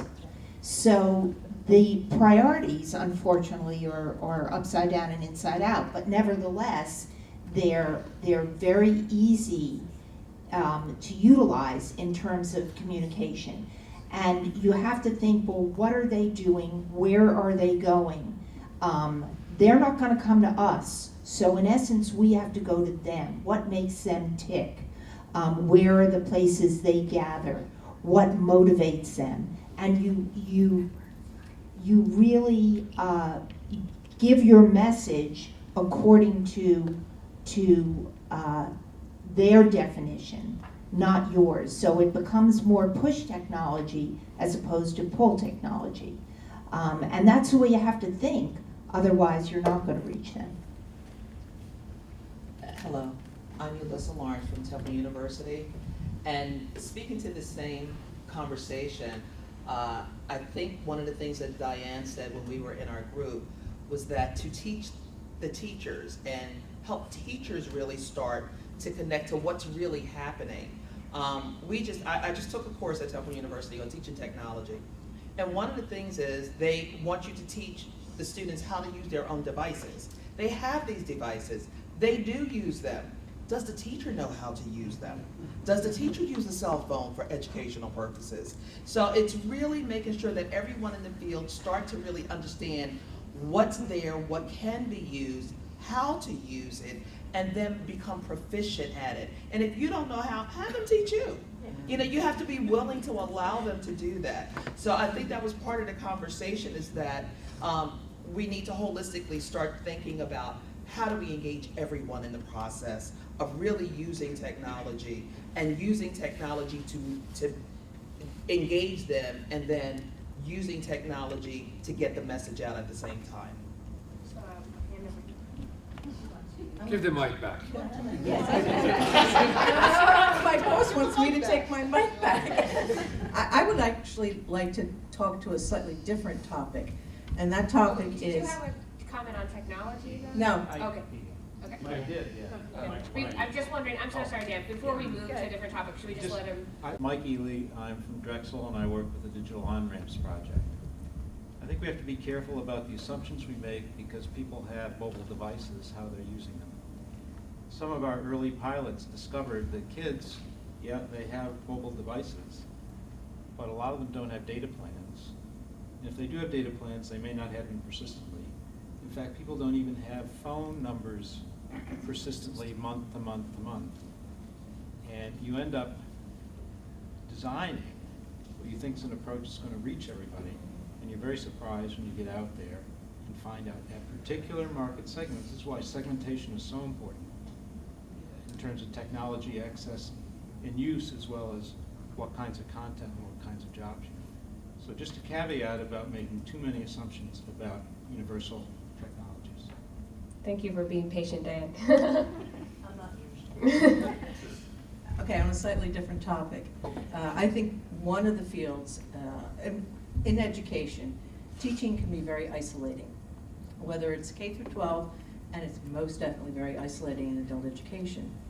And I think that hampers sometimes the ability to share information and also experience and practice with another colleague. I would love to find a way to have organizations be able to work together. There is very little of that. I mean, at this point in Philadelphia, we're trying to put together the Philadelphia Adult Literacy Alliance, which is the opportunity for a lot of the providers to come together on a quarterly basis. They get some professional development, they talk about services, and there is a dialogue that goes on. It also helps to cut down on some of those barriers, because people are afraid of other agencies, because we're all going for the same pot of money. And if they're all going for the same pot of money, nobody wants to share information and resources. But I think in Philadelphia, we've started to see some of that get broken down, and barriers are starting to disappear a little bit more. So whatever is conceived and developed, whether it's on the federal level, the reality of it is, how do you roll it out when it's when you have organizations that work in isolation? Because you will always be dealing with just these islands of excellence. You have to create a continent of excellence. Any other?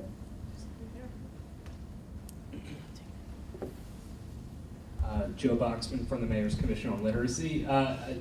Something that struck me today, something that I hadn't really thought of, I guess, in terms of adult literacy before, was what William said earlier in terms of what motivates employers. We always approach it from our perspective. We're educating people that could then work for you.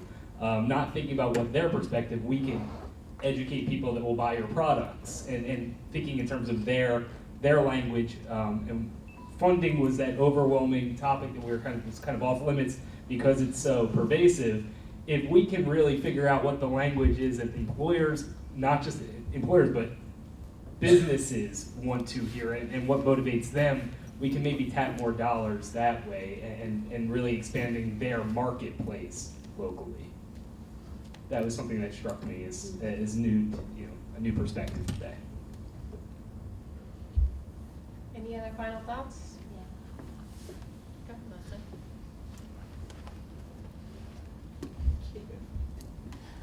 I would just say one of the most important things that I've seen is that the whole literacy issue, I think, has to be rebranded. Folks don't understand exactly what it is. You say literacy and they immediately think reading and writing. And we talked about this in our session, but it affects every phase of life. It affects crime and delinquency, it affects family life, everything. Health, truancy, drug and alcohol abuse, it is all interconnected. So the time we spend in raising awareness has to be in redefining or rebranding what literacy is so that we can sell that branding to foundations, to the corporate community, to legislators, certainly both state and federal, because those people that you think know what this is do not. And they lapse into a discussion on K through 12 when you try and discuss literacy. And not that it isn't critical, that area, but that's not what we're talking about. And they have to see that connection between, again, literacy and employment and economic stability. So, for me, that branding is really paramount. I think that's probably a good note to end. Thank you all so much. Thank you for facilitating. We made it over to Brenda.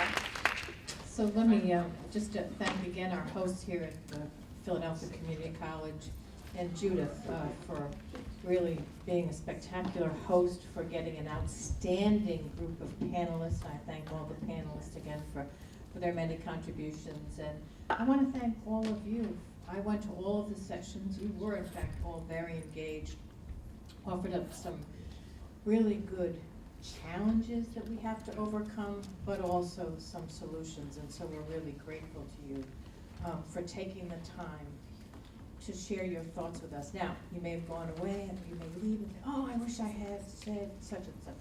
So, excuse me, we have a website, www.timetoreskill.org. And you can just click on there and add your comments, www.timetoreskill.org.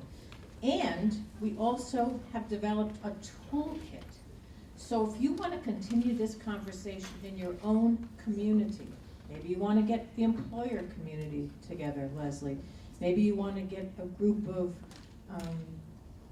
other employers who can help with the branding, or some of our community-based organizations. If you want to get them together to also get their feedback and input as we develop our national plan, we would welcome that. And on our website is a toolkit that you can use to create your own community to really provide us feedback.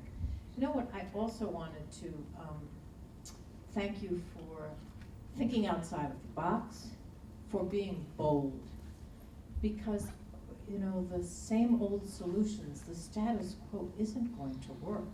It hasn't worked over the last 30 years. We've made very little progress.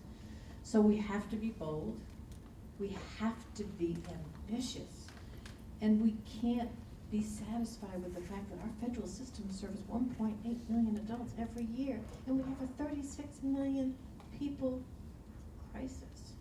So we need you to continue to help solve this issue, work with us to be part of the solution. We're not going to solve this at the federal level, absolutely not.